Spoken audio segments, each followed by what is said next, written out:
So 240 yards to 280 yards average total. One was shutting off my arms and the other was really swinging quite hard with my arms. What one was the shorter or longer? The longer one was the shut off arms. The shorter one was when I was really trying to go at it with my arms. So this made a huge difference for me. One of the biggest things that elevated my distance potential and club head speed was turning these completely off. So I'm going to show you exactly this. I'm going to slam on some drives here. But one thing really important to know is me as a golfer, I've got cerebral palsy. So the cerebral palsy is diplegia. It affects more my lead side. It affects my trail side as well, but massively from here. So little bit of a thing here before I get it in the comments are going, you still hit the ball short. Again, I think I hit the ball long in relation to club golfers, but for professionals, sure. So that's where for me, as we're going to see here, if I just go at a normal good drive, which is going to look, again, not what you would quite expect. From there we can see 104 miles an hour, 284 total, 254 carry. One, that looked quick with the arms, didn't it? Absolutely was not what I was trying to feel. I was feeling really slow with their arms, but that distance is up there. So why was that such a big thing for me? And why did it result in that slowing down the arms? So for me, when I would used to get really quick with my arms, something that I really had to do, because I couldn't get onto my left side quick enough back in the day. Still struggle with it, to be honest. But if I'd really hang my weight back, I had to do something to accelerate the club into the ball. So if I show you here with some drives, that would mean I'd have to get really quite quick and fiery with those arms to generate some speed. If I'm not getting left, that means I'm not getting any good rotational. I'll be just purely trying to jump up at it to create some speed. So the swing, I'd really have to propel my arms to get some distance. That used to be absolutely my club head speed back in the day, around 98 miles an hour. And for context as well, I was playing mini tour golf, professional golf at the time, so you can imagine how detrimental that was to my scoring against the competitors. So there's a couple key drills that I did to be able to reverse this. But the key main thing of it was, for me, if I was feeling like my arms were doing nothing, almost feeling like they were slowing down the downswing, would they actually look like they're doing that? No, but that sensation made my body work harder. So that's where, if I felt like those arms were really relaxing and really not doing much, I had more time because I wasn't rushing that downswing to get onto my left side, which is hard to do anyway, but I could do it and turn through. So I'd be adding a little bit more lateral force, a little bit more rotational force in there. Again, it might not look like even remotely that I'm slowing my arms down. They might even look quicker, but it's that feeling is what we're talking about. The feel versus real, like I'm slowing the arms down and then we're getting some much, much better drives there. So for context there, 102, that would be on the slower side. I've been competing for about 2 months as well, not much gym work, so my average club head speed's gone down a couple miles an hour. But absolutely, a very realistic club head speed for a lot of you to make. Maybe not for a lot, but even if on that high 90s, if a lot of you can get there by doing this, that's going to help. But like we said, what this is really amplifying for me is the body to move more and not the arms to be the main governor of my speed. So the drills I did it were really these two. So the two drills, so this is a story I've been telling quite a lot in my videos and I've told in the past before quite a bit, but it was so pivotal for me and it helped with the big stick as well, as I normally talk about it with irons. And that was, number one was the pause drill. So we would get up to the top of the swing, pause. This is what I did with my coach back in the day. We'd wait there for about a second and then swing through. Because of how rushed I was with those arms, hanging back, having to create speed with that, we knew I wasn't going to get much better just doing that. So we thought we've got to change this. So pausing at the top, creating an environment to where I can't rush and I think, okay, now I can move my body. That's great. So what we noticed was something that I still notice now, especially with driver when I do this. You're going to see it from the result here. It's just really hard to hit a good shot with it. Really difficult. Speed's down, distance is down.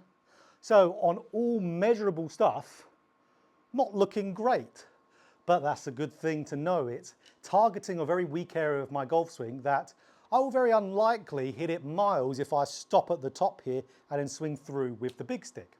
When I started doing this drill, I couldn't even hit the ball. I was topping it, I was shanking it, I was missing it, and at the time I was around a 3 handicap. This was a couple decades a go. So what we did a great drill to bridge us between here. And what that drill was, again, one that I've been talking about a lot recently, and that is the step through drill, where I would step over to my trail foot with my lead foot, and then as soon as I take the club back, the lead foot goes forward and I go. So what that ultimately did, that got me to where the body was really amplified up. The sequencing for the downswing, which we know we want it to be lower body, mid-torso, let the chest and arms follow, which I was almost the opposite of that. It got me to do it really, really early. Of course, the lower body would be starting its downswing sequencing, doing this drill, at about the takeaway. So it really gave me kind of a place where I couldn't necessarily cheat it. I couldn't go and, let's say, still make good contact with the ball if I didn't do that. I would have to, the only way I could make good contact was by doing the drill properly. It's still very difficult because, of course, my cerebral palsy has not gone anywhere. If anything, it's probably gotten worse over the years, getting older. But it was so crucial to me to be able to hit good drives. Again, incredibly, incredibly difficult to do, as you can see there. But what this really gave me the feeling of was the arms don't really need to do much. So that's where I could have only dreamt of hitting driver in that kind of necky, heely, weak shot right there. But again, it tells me that the arms aren't doing much. The body has to move more. I have to rely on my side that is disabled to be able to hit that ball. So for any of you out there who really think you don't hit the ball as far as you could do, that's because your arms have been more the driving force. So that's where with either one of those drills, whether it's the pause at the top, where when I did more of that step through drill, I could start to actually be successful with the pause at the top, or the step through, let's give it a go here. Try, fingers crossed, but it's teaching me to do the right things. Oh, that was better, bit to the right. But again, I would have been delighted. That's further than I used to hit the ball, again, by a good 20 yards. So it gave me the sensation.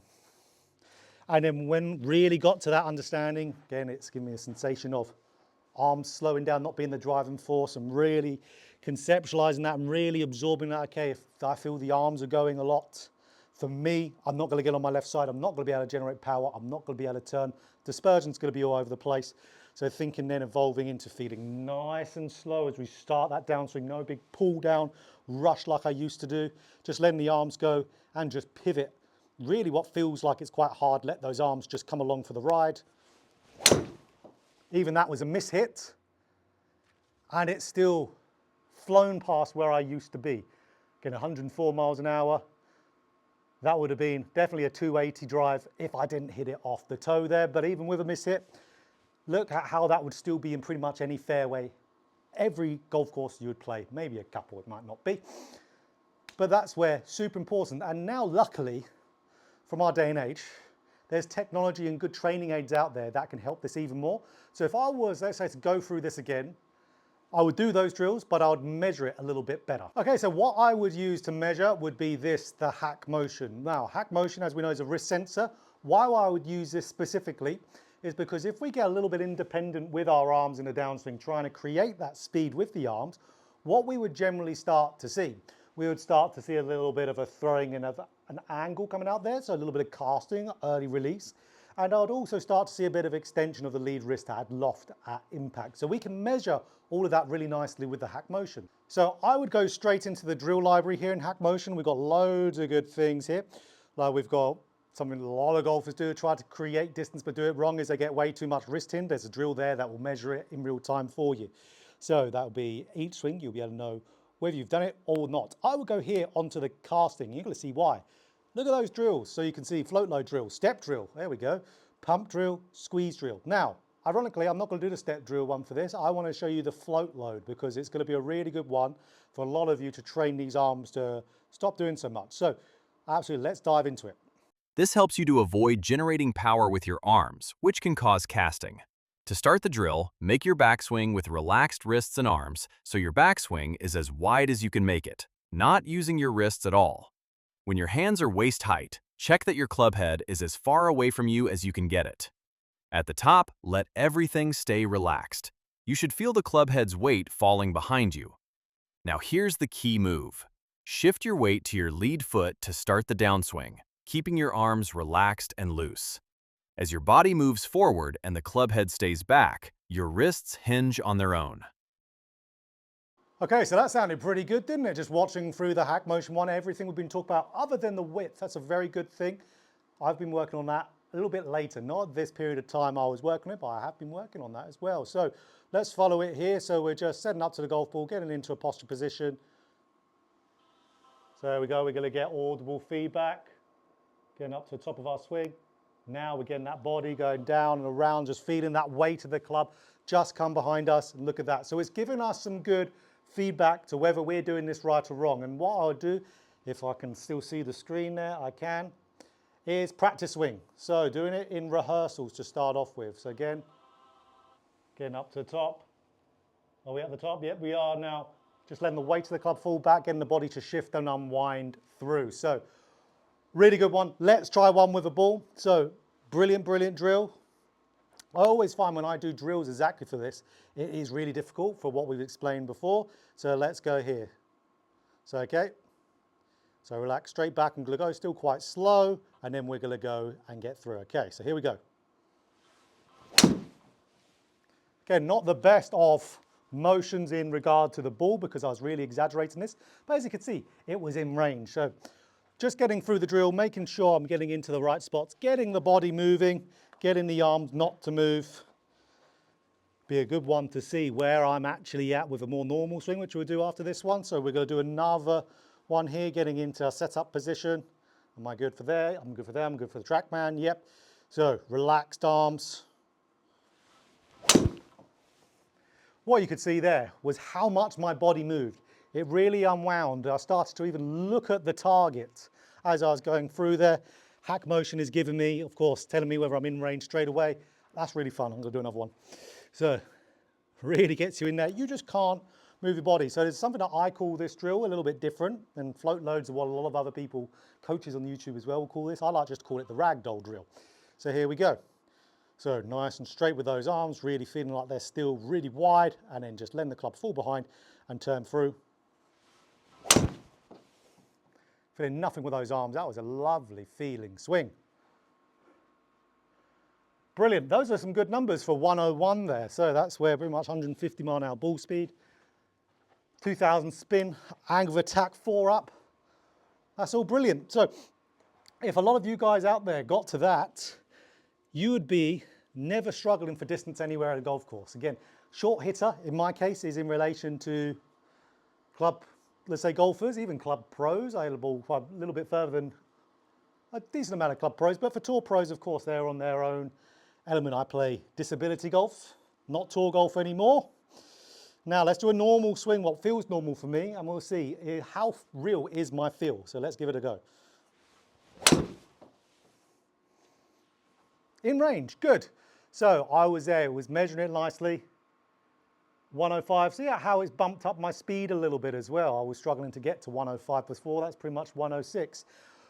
Exactly what we've just been talking about, it's happened there in reality. So this is what I experienced. There was a bunch of other drills I've done in the past, absolutely, to help my driver distance. I've done loads of videos about this topic because I feel like I've done pretty much everything wrong with driver in the past. It's something that I put across to my students all the time, that you can make these changes and make, again, some really good, again, I guess we could say changes again to your golf swing. You don't have to be in that mindset of I'm always going to be a short hitter, I'm never going to get there.